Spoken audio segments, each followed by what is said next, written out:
Hey, what's up, guys? This is Thunderstruck115, and today I have my Riese map review. I'm gonna be honest, I was really excited to make this one. An excitement that I just haven't really felt for Nacht, Verrückt, or the Shi no Numa reviews. And the reason for that is because, well, they were World at War maps that just don't really have a lot going on. They're good maps, but ultimately they're bare bones, and I don't feel like playing them often. It just doesn't provide the excitement that I get for really explaining all the little details that make a map that I really like good, or all the little things that make a map I really hate bad. Like, I could talk your ear off talking about why I love Origins or why I hate Transit, but the previous maps, I just don't really feel that because of how bare bones they are. But Riese, on the other hand, Riese is a map I really like. It's one of my go-to maps for when I just want a nice, simple, casual game, one that I can replay over and over. And I don't really think there's any better proof that I was excited to do this review than the fact that production on this video started the same day that I uploaded my Shi no Numa review. In fact, as I speak right now, it's uploading. So I say we should waste no more time and get into why I love this map so much. As always, let's begin with the map flow. Nacht and Verrückt had a pretty circular design, and Shi no Numa had the central hub with multiple paths branching out from it design. Riese sort of takes those two and mixes it. You see, it's kind of like a circle from the spawn room, and then it splits off into two paths that lead towards the power switch. But then from that circle, there's three branching paths to each of the three teleporters. It's simple, but it's effective, and I think that the added verticality of dropping down from either side to where the power switch is provides just an extra bit of depth to the flow. And speaking of which, the power switch makes a return after being absent in Shi no Numa. Getting to it's not particularly hard, you only have to open 3 doors, but it's a nice bit of progression to have back. Additionally, static perks make a return, unlike in Shi no Numa where they were random. And I think their placements are appropriate. Double Tap is placed in a fairly easy to get to location, though it might take a bit if you're over all the way at Teleporter C. Juggernog is in one of the most dangerous fucking locations on the fucking map. Like, trying to get Jug in the middle of a round on Riese is usually a death wish. Quick Revive is all the way over by Teleporter C, and Speed Cola is basically smack dab in the middle of the map, which you can get access to immediately after turning on the power. Turning on the power also lowers a bridge connecting the little areas of the ends of the circles between where Jug is and between where Double Tap is. Coincidentally, it also sets up where one of the electroshock barriers is at. The mystery box always spawns where the power switch is at, though it can move to any other location after you hit it enough times to get the teddy bear. This will often result in box spamming as soon as you get to the power switch.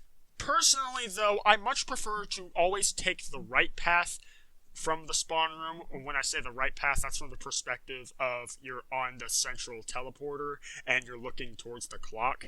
After I buy 2 doors, I'll pretty much almost always get the Thompson.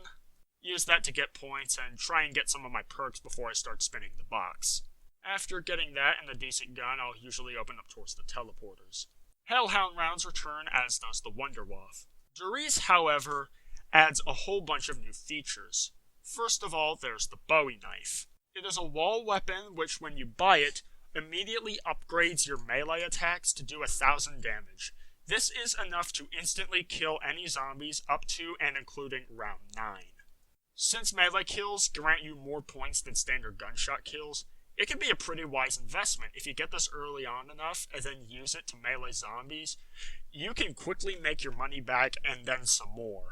Unfortunately, I don't really find myself getting it all that often in World at War simply because of how buggy and dangerous the knifing is. Mainly because of the tendency to lunge at the zombies, which leaves you really vulnerable. It's kind of hard to explain, but if you've played World at War, you probably know what I'm talking about. Besides that, there's also a new tactical equipment in the mystery box, the Monkey Bomb. Upon getting the Monkey Bomb, you can throw it by pressing left bumper, or whatever the key you assign it to is on PC, and he'll immediately go out and draw every zombie on the map to it, completely distracting the zombies from other players. This means that for a few seconds, you are free to do things such as revive teammates, grab perks, etc. It's a really nice addition to the sandbox. Although Molotovs are still present, but let's be real, why would you ever want Molotovs? They're fucking useless. Riese also added a new power-up, Carpenter. When you pick it up, it immediately repairs all the barricades on the map and gives everybody 200 points. It only spawns if 5 or more of the barriers on the map are completely broken, i.e., if you're past round 5. It's nice to see Treyarch adding new power-ups here, but at the same time, Carpenters just aren't useful here, and they wouldn't really be useful until Black Ops 4 when they would repair your shield, and Cold War where they'd refill your armor. Here, they're just kinda useless.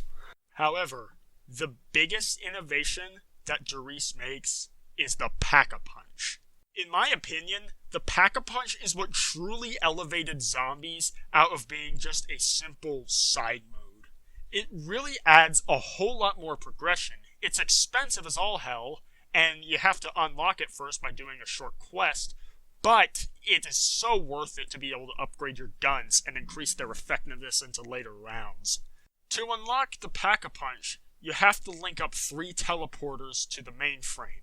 Upon activating the teleporter at the location that it's at, you have 30 seconds to get from there to the mainframe and link it. The voice that says it's only 25 seconds is a fucking liar. On co-op, this is really easy. You just have some players standing on the mainframe ready to link the teleporters, and you can do it pretty much as soon as you activate the link. This forces the player to explore every corner of the map in order to get Pack-a-Punch online. This adds incentive to open up the entire map when otherwise you might not bother. For example, on Shin Onuma, if you were playing solo, if you get Jug, Speed Cola, and Double Tap from the first 3 huts you open, then you pretty much don't have much reason to open the 4th hut that contains Quick Revive, simply because Quick Revive doesn't do anything at World at War. Riese, however, forces you to get the whole map open in order to use the Pack-a-Punch, and it is a nice way to balance progression. And when you do link a teleporter, the door that separates you from the Pack-a-Punch opens just a little bit. Once all 3 are active, then it drops all the way and you can use it. Can I just say how genius the way that they introduced the Pack-a-Punch was? It's right there in the spawn room. Pretty soon, you're going to go up to the mainframe, you're going to see it through that door, and you're going to think, wow, that looks cool. How do I get in there? Now, I wasn't around the zombies community back in the World at War days. I didn't join till Black Ops 1. But I gotta say, it must have been really mind-blowing to finally unlock this machine and learn that you can upgrade your guns. For 5,000 points, you can put any gun you want in there, and you'll get a better version of it. Treyarch even got a little bit creative with the names as well. The trench gun becomes the gut shot. The Thompson turns into the Gibbs-O-Matic. The MG42 becomes the Barracuda FU-All. And so on. Honestly, this is something that I miss, because honestly, from Black Ops 3 onwards, the Pack-a-Punch names for all the guns have also become quite stale. In addition to increasing stats like increasing the damage, the fire rate, the accuracy, it also gave the weapon a nice little etching camo, and it also gave this cool little sharp sound that really makes you feel the extra power. The Colt M1911, when you Pack-a-Punched it, it goes from just being this dinky little pea shooter that you just throw away at the first opportunity to a fucking grenade launcher. This rewarded players who managed to hold on to the thing long enough to activate Pack-a-Punch, whereas in previous maps, there's really no reason to keep it. And in the theme of being glitchy, there was even a way you could get 3 guns at once on Riese. While I don't think this has ever been confirmed, I am 99% sure that this is what gave Treyarch the idea for Mule Kick. Basically, the idea is when you're ready to get 3 weapons, you go ahead to the Pack-a-Punch, you put a gun in the Pack-a-Punch machine, quickly run out and buy the Gewehr or the Kar 98, run back to the Pack-a-Punch machine, then pull out Bouncing Betties while grabbing the gun from the Pack-a-Punch machine, and you'll have 3 guns. Of course, you had to do this every time you Pack-a-Punch from then on, or else one of your guns would get replaced. But this was really cool. This also introduces a bit of a risk as well, because while your gun is in the Pack-a-Punch machine, you can't use it, and if you get chased away by zombies, you'd only have a limited time to grab it before the Pack-a-Punch would eat it. Therefore, Pack-a-Punching in the middle of the round was highly risky. So Pack-a-Punch, really great addition. Now, I mentioned linking the teleporters earlier in order to unlock the Pack-a-Punch, but I haven't really talked about the teleporters themselves. Once you link the teleporters, you can spend 1,500 points to immediately teleport from whatever teleporter you're at to the mainframe in the spawn room. It costs 1,500 points to do so, and since Riese is pretty small, I usually don't do it for transportation simply because of how expensive it is for such a small map. But it is infinitely better than the zip line on Shinonuma because it is a viable escape option if you need to get away from a horde of zombies and you're pretty much cornered. In fact, when camping the catwalk on Riese, oftentimes I'd have to jump off the side, run into the teleporter to avoid dying. Oh, and whenever you link the teleporter or use the teleporter, a random power-up will usually spawn, although sometimes you won't get any and Samantha will just say, "Uh-oh," or something along those lines. Speaking of which, there are plenty of different strategies that are viable on Riese. Now, the most common is the OG strategy of camping on the catwalk above Teleporter C, especially with friends. I gotta say, it is a lot of fun hopping into a lobby with randoms, getting set up, sitting on the catwalk, and just trying to fend off the zombies for as long as you can. There's just something so charming about it. In fact, in the Black Ops 3 version of this map, my brother and I actually did a challenge where we could use nothing but the Shiva, and we got to like round 37 with that strategy. It was a lot of fun. Of course, it's a bit harder on solo because you only have one person to shoot at any given time, but there's also training. You can train in the spawn room, in the power area, or inside the Teleporter C room. It's not nearly as easy as it was on Shinonuma. It's a lot tighter, and training successfully requires a lot more skill than Shinonuma did. It adds a nice challenge that I really appreciate, and makes me want to come back to the map a lot. Like, one game I could camp the catwalk, another I could try training in the spawn room, another train in Teleporter C, mix it up a bit, and it just adds some variety to the map. And, in the spirit of adding more challenge, Riese was also the first map to ditch the 24 zombies per round rule. I talked about this in my Shinonuma review, but in previous maps, only 24 zombies could spawn in per round in World at War. Riese changed this so that you could only have 24 zombies in the map at any given time. However, as you'd start to kill zombies, more would spawn in as reinforcements. Therefore, the higher rounds were a bit longer and also more difficult, since you couldn't just cheese higher rounds by training with the Wunderwaffe, fire 3 shots per round to end the round. It adds a lot of skill to the higher rounds. So, while it's a much easier to get to high rounds on Shinonuma and a lot faster too, on Riese it is so much more rewarding. In terms of side quests, Riese has 2 of them. The first is the music Easter egg. By holding X, F, or square on 2 brains in the animal testing lab, and a 3rd brain in the Teleporter B room, you would activate the song Beauty of Annihilation, which, in my opinion, is one of the best Easter egg songs in Call of Duty Zombies. It is an absolute banger, with Elena Siegman and Kevin Sherwood proving once again that they can make absolute fucking bangers to listen to while slaughtering every zombie in sight. The other side quest isn't quite as great.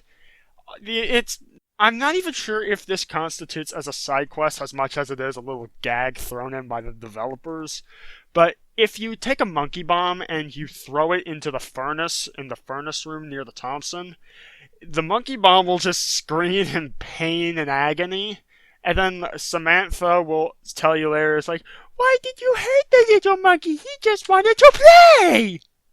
Yeah, once again, my impressions suck, but you get the point. Now, I know that the innovation section is already past, but there is one more thing that Riese did that was a first for zombies. Riese had the first main quest in Call of Duty Zombies. It's called Elevate Your Senses. You have to activate the fly trap. Okay, by COD Zombie standards, this Easter egg is really short and it does not take long to do. First thing you need to do is activate Pack-a-Punch. Then you need to Pack-a-Punch any bullet weapon, then head over to the window near the front of the animal testing lab and shoot this little panel with your bullet Pack-a-Punch gun. This will cause a ring of 8 power-ups to fly over the map, and then 3 objects around the map need to be found and shot. There's the first one, which is in this little cage in the animal testing lab. The second one can be seen with a sniper rifle. If you look towards the animal testing lab and look towards one of the upper floors, you can see it on the windowsill. And the third is in the furnace where I mentioned earlier that you can throw the monkey bomb into, and ironically, it is a monkey bomb that you need to find in there. Once you shoot all 3, you've completed it. All you get is some dialogue from Samantha, though you do get an achievement for it in World at War, which is honestly the main reason why I even consider this a main Easter egg. It really doesn't have any other point. It gives a little bit of story details regarding Samantha, and you get an achievement for it. So, yeah, I consider this a main Easter egg. A lot of people point to Ascension as having the first main Easter egg, but they're fucking wrong. Riese did it first. So, Riese does a lot right, but, like every other map, it's not perfect. Although, if I'm being completely honest, most of my issues aren't so much with the map itself as much as World at War's glitchy-ass engine. First of all, snagging. So, sometimes when a zombie swipes you, it'll, severely halt your movement, and for about, half a second, and kind of draw you closer to the zombie, and it makes it really hard to run away. Now, once again, this only lasts for about half a second, but that is enough time for the zombie to swipe you a second time, and if you don't have Jug, you're gonna die. I don't think this was intentional, but the reason I bring it up on this video specifically is because it only happens on Riese. On the previous 3 maps, this does not occur. Another glitch, for some reason, if you hit yourself with the Wonder Waff, it will zap your Jug. Additionally, I also think it disables your health regeneration as well, which that's really aggravating. So what I mean by this is if you have Jug, but then you shoot the Wonder Waff and you accidentally zap yourself, you will go down in 2 hits. But once again, I'm almost certain that health regeneration is completely negated when this glitch happens, because sometimes I get hit, and then a good 10-20 seconds goes by, I get hit again, and then I die. So you'd think, okay, I guess I'll just have to use the Wonder Waff when I don't have Jug. But if you don't have Jug and you zap yourself, you'll die instantly in 1 hit. And the thing is, there's no visual indication that this is a feature or anything. You'll see the lightning arc across your screen when you hit yourself with the Wonder Waff, but that also happened on Shi no Numa, and it barely does any damage on its own. It's usually just supposed to stun you. But not on Riese, and the issue with this is that the only way to stop this glitch is to kill yourself and either get revived by your teammates or bleed out and respawn. In co-op, this is already bad enough because going down causes you to lose all of your perks and you have to buy them back. In solo, it is downright devastating because solo quick revive was not introduced until Black Ops 1, so if you go down once in World at War, that's it. However, since the only way to fix this glitch is to go down and get revived, you can't fix this glitch if it happens to you in solo. You're just stuck like that for the rest of the game, which my guess is probably not going to last much longer because you're eventually going to get hit. What's even weirder is it does not do this on Shi no Numa. I tested it myself, but it happens on Riese.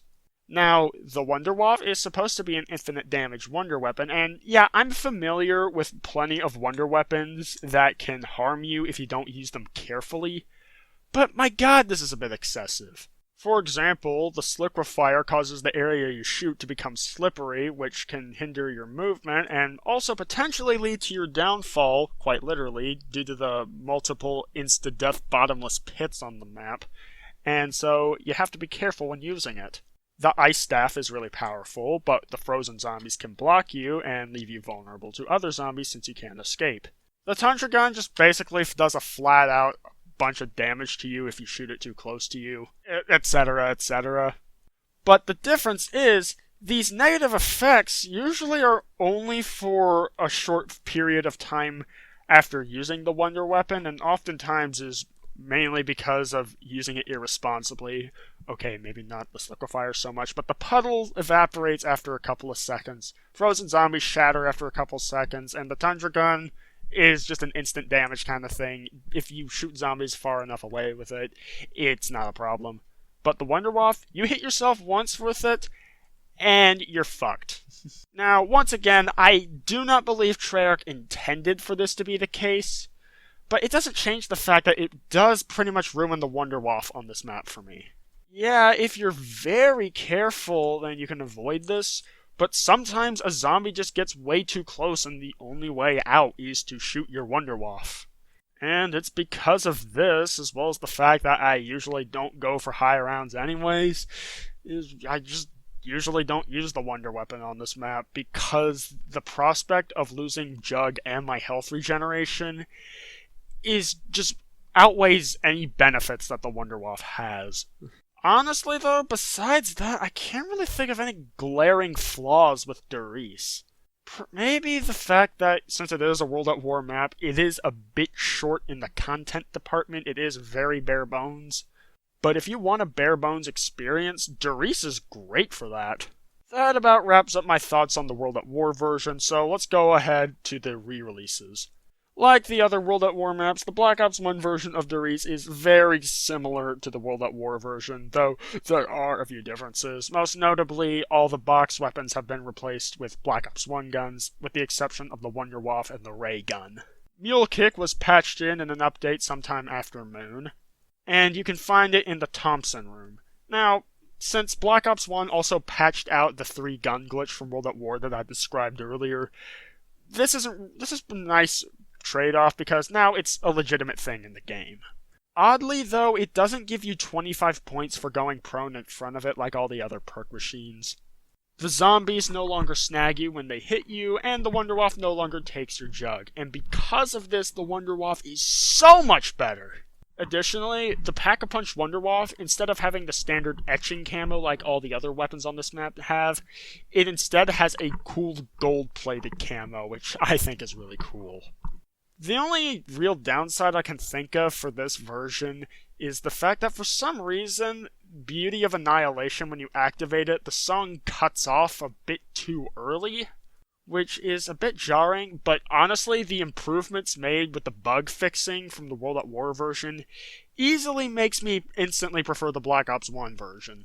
I suppose if you want to use the World at War guns, then maybe you might disagree, but honestly though, the Black Ops 1 version is easily the better option for me. Then, in Black Ops 3, it came back as The Giant, which released alongside Shadows of Evil at launch, though you had to buy the Season's Pass at first, though later they did start selling it on its own for just $5. The Giant actually does make a few significant changes from the original version, more so than any other remaster in that game, and in fact, I think I'd consider this a remake because it does change so much. Although it still hits all the same notes as Riese and is still very much Riese. First of all, instead of playing as the Ultimus crew, you play as the Primus characters. This ties into Black Ops 3's convoluted as fuck story, where the intro cutscene, Richtofen kills his Ultimus self and collects his soul for the summoning key. And because they're Primus, they behave more like they did in Origins than their original stereotypes. And I guess it fits into the Black Ops 3 story, so I guess I don't really have an opinion either way. The perks now have random spawns. The actual locations are the same 5 locations in Black Ops 1, but they just changed what perk is where. I'm honestly not sure why Treyarch did this, because by the time you get to the power switch, you're going to have 3 of the 5 perks immediately available, and if you took the right side, then you'll have 4 of the 5 perks immediately available, and the only one that you have to open up towards is the one near Teleporter C. It doesn't really change much in the overall grand scheme of things. It's not that bad of a change. it might just be a bit annoying when you're not entirely sure what perk is where when you need to get something specific. But besides that, it's really not that big of a deal. Gobblegums were added as usual, and all the guns have been replaced with Black Ops 3 weapons. Additionally, some changes to some of the quests have been made. The most notable of which is the physical reward that you get for completing the map's main Easter egg. You don't get an achievement this time around, but you get some XP and the Annihilator Specialist weapon. Compared to all the other Specialist weapons in Black Ops 3, this is easily the worst one. It caps off pretty quickly, but I mean, it's an extra thing you can get. It's not horrible, and since it doesn't take that long to complete anyways, you might get some use out of it. Additionally, this main Easter egg is also required in order to do the Revelations Super Easter egg. As for the quest itself, it's structured the same way, but the locations of the 3 objects have changed. And instead of Samantha announcing everything, it's Dr. Maxis. Overall, I like these changes. It gives me a reason to do it besides just an achievement, like there was in World at War. The music Easter egg has been replaced with a dubstep version of Beauty of Annihilation, and yeah, this is a massive downgrade, in my opinion. I mean, it's not horrible or anything, but the original was just so much better, in my opinion. Maybe it's just because I'm a metal person, not so much a dubstep person, but you can take your pick. And finally, they also added an entirely new side quest. As it turns out, they decided to add a 6th perk to the map. However, it's initially covered by a pile of snow. In order to melt it, you need to get monkey bombs from the box. Then you need to throw a monkey into each of the teleporters and then use it while the monkey is still inside of it. Do this with all 3 teleporters. You can unlock a panel on the mainframe. Activating it will cause the head of a giant robot to shoot a beam which will reflect off of the Waffenfabrik der Riese sign and melt the pile of snow, revealing either a stamina or Deadshot daiquiri machine. I think this is a pretty cool side Easter egg, but I don't often do it because A, I need to get the monkeys out of the box, which for some reason I rarely ever pull them from the box on this map, and B, those are probably the 2 perks that are the least useful on this map. It's so small that stamina just really isn't all that useful, and Deadshot Daiquiri, while it would be slightly more useful for this map, especially if you're camping the catwalk, not by much, and because this game has a perk limit, I'd rather run with the original 4 perks, or hell, I'd even prefer to take Mule Kick over it. Maybe if it was something like Widow's Wine or Vulturade, maybe I'd think differently, but yeah. It's pretty cool though. It'll only give you one or the other, and interestingly, it actually affects what perks are considered to be in the map. This is noticeable when you use a Perkaholic. It'll give you the original 4 perks and Mule Kick, and then it'll either give you Deadshot Daiquiri or Stamina, depending on whatever's there. You won't get both of them, though. Just a little cool thing I noticed. Overall, the Black Ops 3 version of der Riese is pretty good.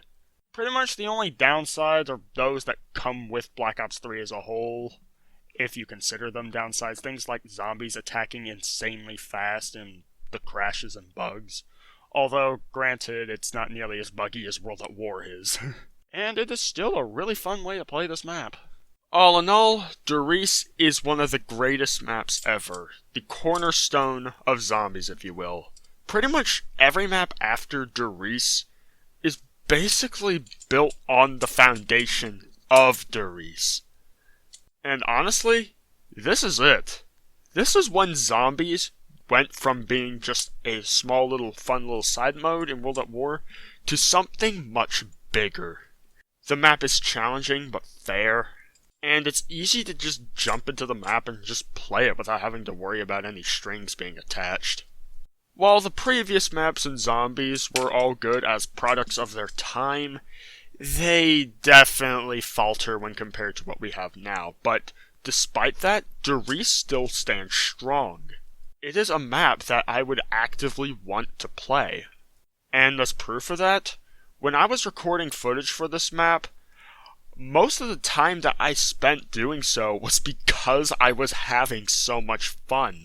Whereas with the previous maps, yeah, I was having fun while doing so, but I knew at the same time I was basically just doing it to get footage. But I've been enjoying every minute of Der Riese. And so I think that transitions us well into the final rating for Der Riese. The World at War version, I'm giving a 9 out of 10. The Black Ops 1 version gets a 9.4 out of 10. And the Black Ops 3 version gets a 9.3 out of 10. Overall, 9.2 out of 10. Anyways, I hope you enjoyed this video. If you did, make sure you hit the like button and subscribe for more, and tell me what you think of Der Riese. Anyways, that's it. Peace!